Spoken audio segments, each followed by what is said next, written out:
Assalamualaikum warahmatullahi wabarakatuh. Selamat siang.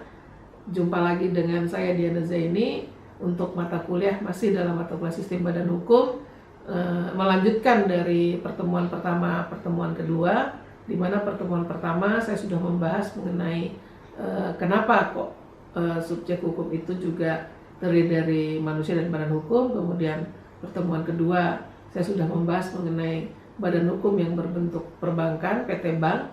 Nah, saat ini saya akan membahas badan hukum juga yang berbentuk BUMDes atau BUMDes yang berbentuk perseroan terbatas atau PT BUMDes. Oke, nanti selanjutnya saudara bisa lihat secara utuh, secara lengkap dalam slide saya, dan saya akan mempresentasikan tentang PT BUMDes. Ya, saya lanjutkan ya. Masih tentang BUMDes, bagaimana organisasi pengelolaan yang dilakukan oleh BUMDes berdasarkan pasal 6 dan 7 Permendagri nomor 39 tahun 2010. Paling sedikit organisasi dari pengelolaan BUMDes itu terpisah dari organisasi pemerintahan desa. Ya, harus dipisah, tidak boleh bercampur. Jadi kepala desa atau pamong desa tidak boleh menjadi pengurus dari BUMDes. Di sana paling sedikit ada satu penasihat atau komisaris, dan yang kedua pelaksana operasional atau direksi. Sama seperti di dalam badan hukum PT, ada direksi dan ada komisaris, dan tetap dilaksanakan RUPS minimal 1 kali dalam 1 tahun. Penasihat atau komisaris itu biasanya dijabat oleh kepala desa. Nah, ini kan dia tidak berurusan dengan pihak ketiga. Ini dibenarkan karena apa? Kepala desa akan menjadi pengawas dalam pengelolaan BUMDes. Kemudian pelaksana operasional atau direksi terdiri dari direktur atau manajer dan kepala-kepala dari unit-unit usaha. Nah, unit usaha misalnya LKM tadi kan, kemudian ada usaha mungkin home industry atau usaha dari pengairan dan lain sebagainya. Kemudian persyaratan dari pengelolaan BUMDes itu harus pengurus yang berpengalaman dan atau profesional. Nah, ini masalahnya, SDM di desa itu harus ditingkatkan. Dengan cara apa? Dengan cara memberikan beasiswa agar mereka bisa sekolah di kota, di ibu kota provinsi, yang kemudian kembali ke desa untuk menjadi pengelola BUMDes. Tetapi pada dasarnya ini jarang sekali.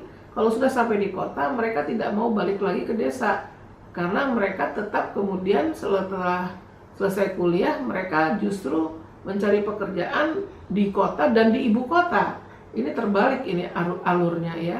Seharusnya mereka kembali lagi ke desa untuk menjadi SDM yang mumpuni atau yang terampil dalam mengelola BUMDes yang profesional ya. Kemudian mendapatkan pembinaan manajemen dari pihak-pihak ketiga, kemudian mendapat pengawasan secara internal maupun eksternal. Mengenai tadi saya sudah katakan adanya transparansi, akuntabel, kewajaran ya, kemudian dipercaya dan rasional ya, sesuai dengan good corporate governance, melayani kebutuhan masyarakat dengan baik dan adil. Organisasi dan tata pengurusan dari BUMDes itu ada BPD ya, Badan Pengawas Desa melalui musyawarah desa. Kemudian ada komisaris. Ini komisaris boleh dijabat oleh kepala desa sebagai penasehat. Kemudian ada direksi sebagai pelaksana operasional dan kepala unit-unit dari usaha-usaha di BUMDes.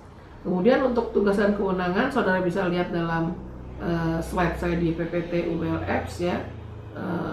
Penasihat atau komisaris mempunyai tugas melakukan pengawasan, melaksanakan untuk meminta penjelasan tentang pelaksanaan operasional atau direksi mengenai pengelolaan usaha desa. Kemudian bagi direksi bertanggung jawab kepada pemerintahan desa atas pengelolaan yang dilakukannya ya, dan mewakili BUMDes baik eksternal maupun internal. Ya, kemudian membuat laporan pertanggungjawaban. Pelaksanaan operasional atau direksi melaporkan pertanggungjawaban mengenai pelaksanaan BUMDes kepada kepala desa.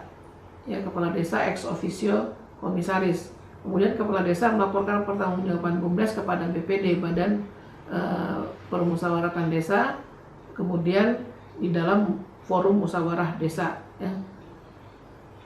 Dilakukan juga pembinaan. Pembinaan ini nanti difasilitasi oleh Menteri Dalam Negeri ya, mengenai norma, standar, prosedur dan kriteria BUMDes, sampai kemudian gubernur turun lagi ke bupati dan turun lagi ke kepala desa yang mengkoordinasikan pelaksanaan pengelolaan dari BUMDes. Kemudian dilakukan pengawasan oleh Badan Perwakilan Desa atau BPD dan atau pengawas internal yang dibentuk melalui musyawarah desa untuk melakukan pengawasan atas pengelolaan BUMDes. Yang ketiga, adanya inspektorat dari kabupaten atau kota melakukan pengawasan atas pengelolaan BUMDes. Tentunya ini yang terkait dengan dana desa yang masuk ke dalam BUMDes. Ini harus ada pertanggungjawaban karena ini sudah masuk dalam bagian dari APBD, pertanggungjawaban dari provinsi. Kemudian melakukan review terhadap raperda kalau memang ada yang mungkin belum maksimal di dalam membuat raperda di tingkat kabupaten untuk BUMDes. Nah, itu mengenai pengelolaan dan landasan BUMDes.